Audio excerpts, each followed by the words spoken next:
Welcome to International Royals TV.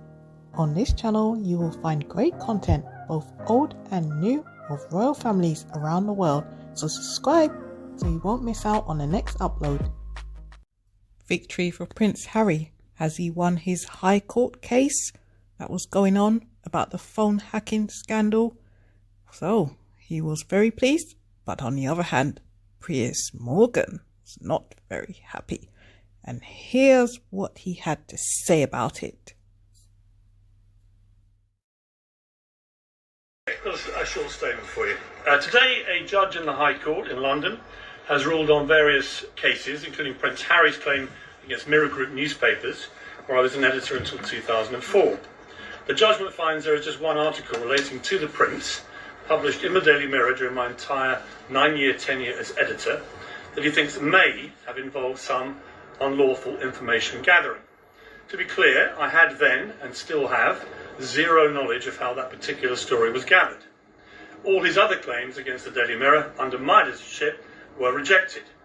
With regard to the judge's other references to me in his judgment, I also want to reiterate, as I've consistently said for many years now, I've never hacked a phone or told anybody else to hack a phone, and nobody has produced any actual evidence to prove that I did. I wasn't called as a witness, it's important for people to know this, by either side in the case, nor was I asked to provide any statement. I would have very happily agreed to do either or both of those things had I been asked. Nor did I have a single conversation with any of the Mirror Group lawyers throughout the entire legal process.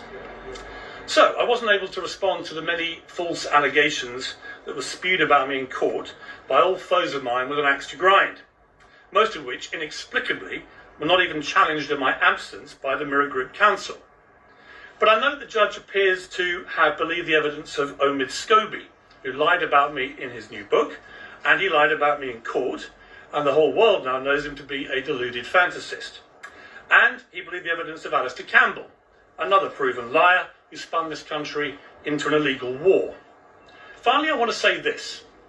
Prince Harry's outrage at media intrusion into the private lives of the royal family is only matched by his own ruthless, greedy and hypocritical enthusiasm for doing it himself. He talked today about the appalling behaviour of the press, but this is a guy who's repeatedly trashed his family in public for hundreds of millions of dollars, even as two of its most senior and respected members were dying, his grandparents. It's hard to imagine, frankly, more appalling behaviour than that. As for him saying this is a good day for truth, the Duke has been repeatedly exposed in recent years as someone who wouldn't know the truth if it slapped him around his California tanned face. Ooh. He demands accountability for the press, but refuses to accept any for himself for smearing the royal family, his own family, as a bunch of callous racists without producing a shred of proof to support those disgraceful claims.